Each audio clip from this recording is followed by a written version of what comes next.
یہ نہیں فرمایا کہ والدین سے محبت نہ کرو بلکہ والدین سے محبت کرنے کا حکم فرمایا ہے. جی بے شک. تعلیم دی ہے، ترغیب دلائی ہے.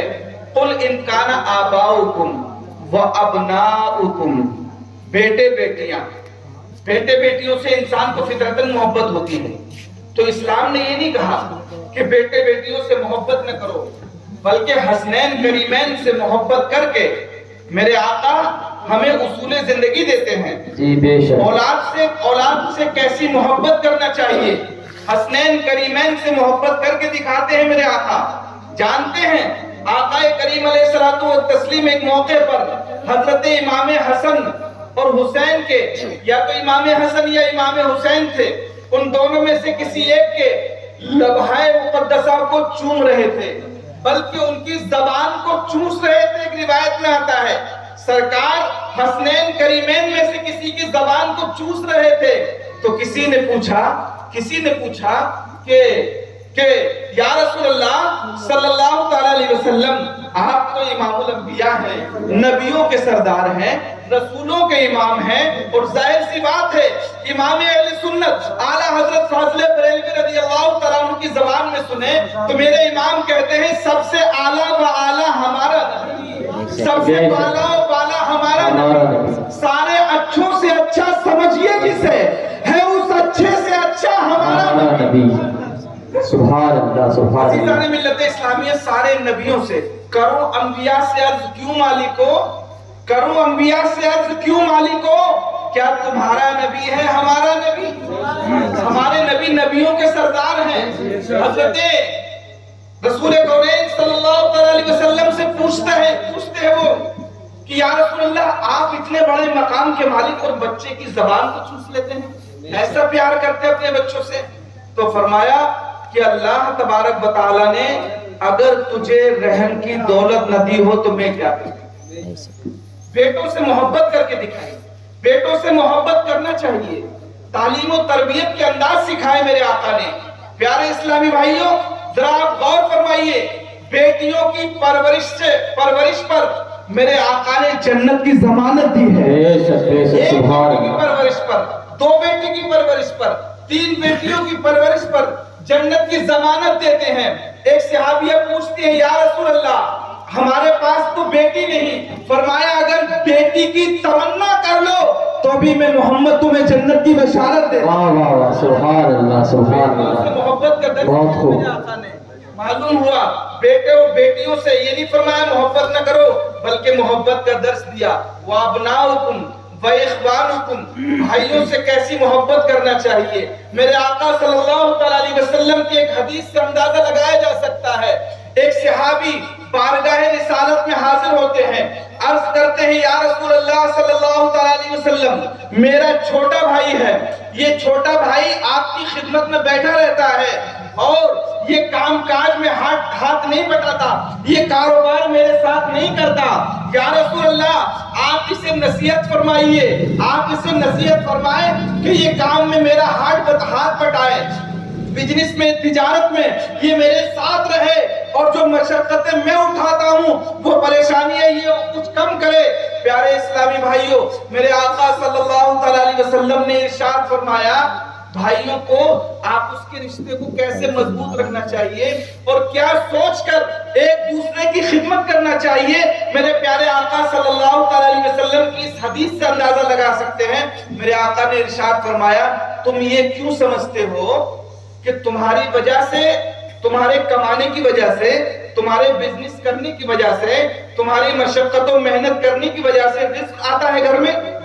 ایسا تو نہیں. کہیں ایسا نہ ہو کہ یہ جو تمہارا بھائی دین سیکھنے کے لیے یہاں بیٹھتا ہے اس کی برکتیں تمہیں میسر ہو رہی ہوں، تمہیں رزق مل رہا ہو. پیارے اسلامی بھائیوں سے زیادہ قریب کا رشتہ کون سا ہو سکتا ہے؟ ایک ماں کے شکم میں پرورش پانے والے. پیارے اسلامی بھائیوں ان سے زیادہ قریب رشتہ اور کون سا ہو سکتا ہے؟ مگر آج ہمارا حال یہ ہے بھائی کا خون کا پیاسا ہو گیا ہے. چند انچ جگہوں کی وجہ سے، تھوڑی سی 1 فٹ جگہ کی وجہ سے بھائی کو قتل کرنے کے لیے تیار ہے. حالات ایسے بن رہے ہیں. میرے پیغمبر صلی اللہ علیہ وسلم نے درس دیا ہے کہ بھائیوں سے محبت کرو, بھائیوں سے تعلق کو مضبوط کرو. پیارے اسلامی بھائیوں, اور آگے دیکھیے وَإِخْوَانُكُمْ وَأَزْوَاجُكُمْ, تمہاری بیویاں. بیویاں پیر کا جوتا نہیں ہوتا, پیر کا جوتا نہیں ہوتی. آج حال یہ ہے کہ ہم نے جب ہمارے گھر میں کوئی دلہن آتی ہے تو اسے پیر کا جوتا سمجھتے ہیں. یہ نہیں, بدل دیں گے, طلاق دے دیں گے, دوسری کر لیں گے.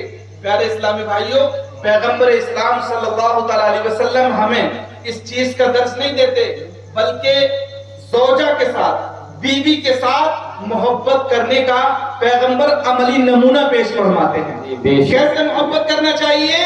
پیارے اسلامی بھائیوں, میرے آقا صلی اللہ علیہ وسلم کی سیرت کے چیپٹر کو پڑھیں گے تو آپ کو پتہ لگے گا میرے آقا اپنی ازواج سے کیسی محبت فرماتے ہیں کہ حضرت حمیرہ, حضرت عائشہ صدیقہ ام المومنین کو حمیرہ کہہ کر پکارتے, حضرت خدیجۃ الکبریٰ اور دوسری امہات المومنین سے کس قدر محبت فرماتے کہ صرف حضرت خدیجہ کے تعلق سے میرے آقا کا یہ عالم کہ جب آپ کا وصال ہو گیا تو اس کے بعد بھی حضور اکرم صلی اللہ علیہ وسلم ان کی سہیلیوں کو تحفے دیا کرتے تھے. اور ایک جب آخری وقت آیا حضرت خدیجۃ الکبریٰ رضی اللہ تعالیٰ عنہ کا, تو حضرت فاطمہ کو بھیجتی ہیں, اے فاطمہ جاؤ اپنے ابا حضور کی بارگاہ میں حاضر ہو کر سرکار سے ان کی نورانی چادر لے آؤ. حضرت فاطمہ تو زہرا رضی اللہ تعالیٰ عنہ بارگاہ رسالت میں حاضر ہوتی ہیں, عرض کرتی ہیں ابا حضور, یا رسول اللہ, میری والدہ حضرت خدیجۃ الکبریٰ کا وقت آخر لگ رہا ہے. ایسا لگ رہا ہے کہ بخار کی شدت میں اب ان کی روح قفص عنصری سے پرواز کر جائے گی. یا رسول اللہ, وقت آخر میں ان کی خواہش ہے, ان کی تمنا ہے کہ وہ آپ کی نورانی چادر کو اپنے جسم اطہر پر لپیٹیں. میرے آقا صلی اللہ علیہ وسلم بنفس نفیس تشریف لاتے ہیں, پوچھتے ہیں خدیجہ چادر کا کیا کرو گی؟ میرے آقا صلی اللہ علیہ وسلم کی محبوب بیوی حضرت خدیجۃ الکبریٰ عرض کرتی ہیں یا رسول اللہ, میں چاہتی ہوں کہ آپ کی نبوت والی چادر میں اپنے زیب تن کیے ہوں اور فرشتہ روح کو لے کر چلا جائے. پیارے اسلامی بھائیوں, حضرت خدیجۃ الکبریٰ رضی اللہ تعالیٰ عنہ کردار پیش کر رہی ہیں. پیارے پیغمبر صلی اللہ علیہ وسلم کے کردار کی گواہی خود ان کی بیوی دے رہی ہے. کوئی بہت بڑا عالم ہو, کوئی بہت بڑا متقی ہو, کوئی بہت بڑا پرہیزگار ہو, لوگوں کی نگاہ میں ہو, مگر ضروری نہیں کہ وہ گھر والوں کے ساتھ بھی پرہیزگار ہو, ضروری نہیں کہ گھر کے اندر بھی اس کا یہی کردار ہو, مگر میرے آقا صلی اللہ علیہ وسلم ایک کردار پیش کر رہے ہیں کہ لوگوں گھر میں کتنا وزن اور کتنا وقار ہوتا ہے کہ بیوی سے زیادہ کوئی اپنے شوہر کو اچھی طرح نہیں جان سکتا, مگر بیوی کیسی عقیدت رکھتی ہے, کیسی محبت رکھتی ہے, کیسا یقین ہے پیغمبر اسلام صلی اللہ علیہ وسلم کی ذات پر کہ وقت آخر برکت کے لیے مصطفیٰ کی چادر طلب کر رہی ہے. میرے آقا صلی اللہ علیہ وسلم نے ارشاد فرمایا خدیجہ یہ تو تم نے چادر طلب کی ہے, یہ تو تم نے چادر طلب کی ہے, اگر تم میرے کھال یعنی جلد بھی مانگتی تو اے خدیجہ میں تمہیں وہ بھی دے دیتا. سبحان اللہ, سبحان. پیارے اسلامی بھائیوں, بیویوں سے کیسا تعلق پیدا ہونا چاہیے. آپ دیکھیں جب سرکار دو عالم صلی اللہ علیہ وسلم کا وصال ظاہری ہوا تھا تو اس وقت 9 ازواج آپ کی نکاح میں تھی اور کسی کو بھی میرے پیغمبر سے شکایت نہ تھی. کیسا مضبوط تعلق, کیسی محبت پیش فرماتے اپنی ازواج کے ساتھ. ہمیں درس ہے, سیرت سے ہمیں درس ملتا ہے میرے آقا صلی اللہ علیہ وسلم کی. پیارے اسلامی بھائیوں, وَإِخْوَانُكُمْ وَأَزْوَاجُكُمْ وَعَشِيرَتُكُمْ, خاندان, کنبہ. اس سے ایسا نہیں کہ خاندان سے آپ کا تعلق دور ہو جائے, بلکہ آپ کا تعلق مضبوط ہونا چاہیے. اسلام میں برادری کی کوئی حیثیت نہیں، اسلام میں قبیلے بازی کا کوئی ماحول نہیں۔ پیارے اسلامی بھائیوں، اسلام میں جو ہے وہ اسلام جو ہے پہچان کے لیے قبیلے بناتا ہے، مگر پیارے اسلامی بھائیوں آپس میں کیسا تعلق مضبوط رہنا چاہیے اس کا درس دیتا ہے اسلام۔ آج ہمارا حال کیا ہو گیا ہے کہ آج ہمیں سب سے زیادہ اپنے لیے پریشانی ہوتی ہے تو خاندانی سے پریشانی ہوتی ہے۔ آپ اپنی بیٹی کی شادی کر رہے ہو تو آپ کو دور کے رشتہ داروں سے، آنے والی بارات سے کوئی ٹینشن نہیں ہوتا، بلکہ ٹینشن ہوتا ہے تو خاندان سے ہوتا ہے۔ کہیں ایسا نہ ہو کھانا کم پڑ جائے تو یہ شریک مذاق اڑائیں گے، شریک کا ٹینشن زیادہ ہوتا ہے، باہر کے مہمانوں کا ٹینشن کم ہوتا ہے۔ حالانکہ شریک کا مطلب یہ نہیں تھا جو ہم نے بنا لیا ہے، بلکہ شریک کا مطلب یہ تھا کہ وہ غموں میں ہمارا شریک ہو، خوشی میں ہمارا شریک ہو۔ شریک کا مطلب یہ تھا، مگر ہم نے شریک کا مطلب کوئی دوسرا بنا لیا ہے۔ اسلام اس بات کی اجازت نہیں دیتا کہ خاندان سے لا تعلقی کی جائے، بلکہ ایک دوسرے کے ساتھ محبتوں کے جذبات تمہارے درمیان ہو، تاکہ ایک ماحول ہو، خوشی کا ماحول ہو، تم خوش رہو اور تمہارا پڑوسی خوش رہے، تمہارا خاندانی خوش رہے۔ میرے پیارے آقا صلی اللہ علیہ وسلم نے پڑوسیوں کے ایسے حقوق بیان فرمائے، خاندان والوں کے ایسے حقوق بیان فرمائے کہ ایک صحابی کہتے ہیں مجھے ایسا لگتا تھا کہ کہیں ایسا نہ ہو آقا دو جہاں صلی اللہ علیہ وسلم وراثت میں بھی ان کو شریک فرما دیں۔ ایسا حال تھا۔ عزیزان ملت اسلامیہ وَأَمْوَالٌ اقْتَرَفْتُمُوهَا، عزیزان ملت اسلامیہ مال بری چیز نہیں ہے، مال بری چیز نہیں۔ اگر مال نہ ہو تو پھر آپ حج کیسے کریں گے، دین کے کاموں کو کیسے انجام دیں گے؟ مگر مال ہو، صدیق اکبر جیسا مال ہو فاروق اعظم جیسا مال ہو عثمان و علی جیسا مال ہو۔ پیارے اسلامی بھائیوں، مال کمانے کی نفی اسلام نے نہیں کی، بلکہ تجارت کے باقاعدہ اصول بنائے ہیں اسلام نے، چیپٹر ہے اسلام میں پورا تجارت کیسا کرنا چاہیے، مال کیسے کمانا چاہیے۔ پیارے اسلامی بھائیوں، مال سے تعلق ہو، مگر اس سے بڑا تعلق میرے مصطفیٰ صلی اللہ علیہ وسلم سے ہو۔ مکان ضرورت کا مکان بنانے کو اسلام نے منع نہیں کیا کہ آپ اچھا مکان نہیں بنائیے، مکان بنائیے، مگر ایسا تفاخر کے لیے نہ ہو، فخر کے لیے مکان نہ ہو، بلکہ ضرورت کے لیے مکان ہو اور اس میں اچھی نیتیں شامل ہو۔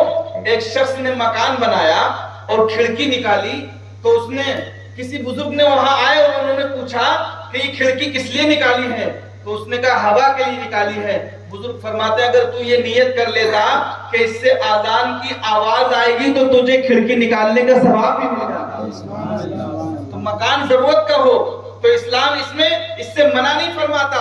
پیارے اسلامی بھائیوں، اسی طرح 8 رشتوں پر اسلام نے یہ نہیں فرمایا ان سے محبت نہ کرو، مگر جب موازنے کا معاملہ ہے، جب دونوں کو تولنے کا معاملہ ہے تو پھر ایک طرف ان رشتوں کو کھڑا کیا جائے اور پھر محبت رسول کو دیکھا جائے کہ ان رشتوں کی محبت مجھے زیادہ ہے یا پھر اللہ و رسول سے زیادہ محبت ہے۔ عزیزان ملت اسلامیہ، ہم تو اس راستے کے راہی نظر نہیں آتے، ہم باپ کے دشمن سے تو تعلق ختم کر دیتے ہیں، مگر رسول پاک کے دشمن کے ساتھ چائے پیتے نظر آتے ہیں، ہوتا ہے کہ نہیں؟ ہم بھائی کے دشمن سے لا تعلقی کا اظہار کرتے ہیں، مگر مصطفیٰ کے صحابہ کے دشمنوں سے ہم دوستی کا ہاتھ بڑھاتے ہیں۔ عزیزان ملت اسلامیہ، لمحہ فکریہ ہے، ہم اصحاب رسول کی زندگی کو دیکھیں اور ہمارے لیے بہترین آئیڈل ہیں، ہمارے لیے بہترین نمونہ ہے۔ آپ غور فرمائیے، مال ہوتا تھا صحابہ کرام کے پاس بھی، اولاد ہوتی تھی صحابہ کرام کے پاس بھی، اور محبتیں کرتے تھے، مگر عالم یہ تھا۔ حضرت ابو بکر صدیق رضی اللہ تعالیٰ عنہ ہیں، ان کے بیٹے ایک دن ایمان لانے کے بعد محبت کے ماحول میں اپنے باپ سے ایک واقعہ بیان کرتے ہیں، کہتے ہیں ابا حضور، جنگ بدر کا معاملہ تھا، ایک موقع ایسا آیا تھا کہ آپ میری تلوار کی زد میں آ گئے تھے، مگر میں نے یہ سوچ کر چھوڑ دیا تھا کہ یہ میرا باپ ہے۔ پیارے اسلامی بھائیوں، ابھی ان کی بات ختم نہ ہونے پائی تھی، آگے کچھ کہنا چاہتے تھے، کہہ نہیں پائے تھے۔ حضرت صدیق اکبر کا محبت والا جلال آ گیا اور ارشاد فرماتے ہیں، اے عبد الرحمن سنو، وہ تمہارا باطل مذہب تھا جو باپ کا لحاظ کرتا تھا، مگر سن لو میرے سامنے جب تم ہوتے اور میری تلوار کی زد میں اگر تم آگئے ہوتے تو قسم بخدا میں یہ نہیں دیکھتا کہ یہ میرا بیٹا ہے، بلکہ میں دیکھتا کہ دشمنان رسول کی طرف سے یہ لڑنے کے لیے آیا ہے تو میں ایک ہی بار سے تیرا تن سر سے جدا کر دیتا۔ بے شک مگر کس انداز سے جب موازنہ کرتے ہیں آپ محبت رسول کا تو بیٹے کی محبت تنگ نظر آتی ہے اور رسول اللہ کی محبت اعلیٰ نظر آتی ہے۔ پیارے اسلامی بھائیوں، ہم دیکھتے ہیں فاروق اعظم کے ایمان کی کیفیت۔ ایک شخص فاروق اعظم کی بارگاہ میں ایک فیصلہ لے کر آیا تھا، قرآن پاک میں پورا مضمون موجود ہے۔ ایک شخص آیا اور عرض کرتا ہے اس معاملے میں ایک یہودی اور ایک مسلمان بارگاہ رسالت میں حاضر ہوتے ایک فیصلے کے سلسلے میں۔ میرے آقا صلی اللہ تعالی علیہ وسلم نے دیکھا کہ اس معاملے میں یہودی حق پر ہے تو فیصلہ یہودی کے حق میں دے دیا میرے آقا نے۔ وہ شخص کہنے لگا، وہاں سے نکلنے کے بعد کہنے لگا کہ حضور تو رحم دل ہیں، لہذا اس فیصلے کو فاروق اعظم کے پاس کراتے ہیں۔ حضرت فاروق اعظم کے پاس جاتے ہیں اور وہ یہودی کہتا ہے کہ جناب اس فیصلے کو پیغمبر اسلام صلی اللہ علیہ وسلم سنا چکے ہیں۔ حضرات سپریم کورٹ میں فیصلہ ہو چکا تھا، اب ہائی کورٹ میں جا رہے ہیں۔ حالانکہ ہوتا یہ ہے کہ ہائی کورٹ کے فیصلے کو سپریم کورٹ میں چیلنج کیا جاتا ہے، مگر وہاں الٹا معاملہ کر رہا تھا۔ پیارے اسلامی بھائیوں، کیا کہتا ہے؟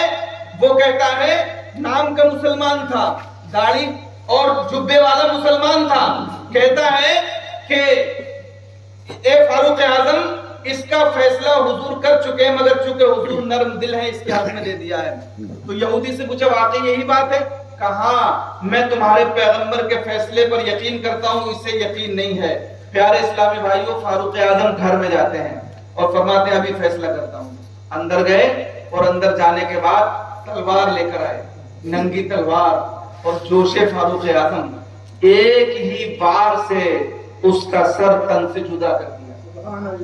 عزیزان ملت اسلامیہ، پورے مدینے میں وائبیلا ہو گیا، شور مچ گیا۔ فاروق اعظم نے ایک مسلمان کو مار دیا، فاروق اعظم نے ایک کلمہ پڑھنے والے کا مرڈر کر دیا، فاروق اعظم نے ایک داڑھی والے کو مارا ہے، مسجد کے نمازی کو مارا ہے۔ پیارے اسلامی بھائیوں، پورا شور بپا ہو گیا۔ عزیزان ملت اسلامیہ، بارگاہ رسالت میں فاروق اعظم کو طلب کیا گیا۔ میرے آقا صلی اللہ علیہ وسلم نے پوچھا، اے عمر یہ بتاؤ کیا تم نے کسی مسلمان کو قتل کر دیا؟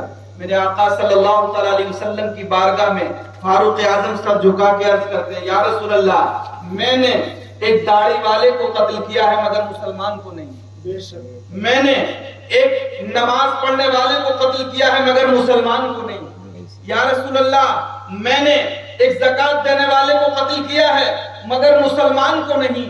عزیزان ملت اسلامیہ، ابھی یہ بات سنائی رہے تھے، حضرت فاروق اعظم اپنی صفائی پیش کر ہی رہے تھے، اللہ تبارک و تعالی قرآن مجید میں ایک آیت کریمہ نازل فرماتا ہے۔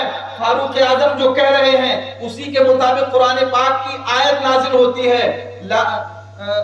قرآن پاک کی ایک آیت ہے، وہ نازل ہوتی ہے کہ وہ شخص مومن ہرگز نہیں ہو سکتا، وہ شخص مومن نہیں ہو سکتا جو اے رسول آپ کے فیصلے میں آپ کو حکم نہ مان لے، وہ مومن نہیں ہو سکتا جو پیغمبر اسلام صلی اللہ علیہ وسلم کے حکم کو تسلیم نہ کرے۔ پیارے اسلامی بھائیوں، ایمان اس بات کا تقاضا کرتا ہے کہ محبت رسول اگر تمہارے اندر ہے تو تمہارا حال یہ ہونا چاہیے کہ اگر دشمن رسول ہے، اگر وہ نبی سے محبت کرنے والا نہیں ہے تو پیارے اسلامی بھائیوں کوئی اس کی اوقات نہیں ہمارے نزدیک، کوئی عزت نہیں، بلکہ عزت ہے تو مومن کے لیے ہے، اور واقعی اللہ کے نزدیک مومن ہی کے لیے عزت ہے۔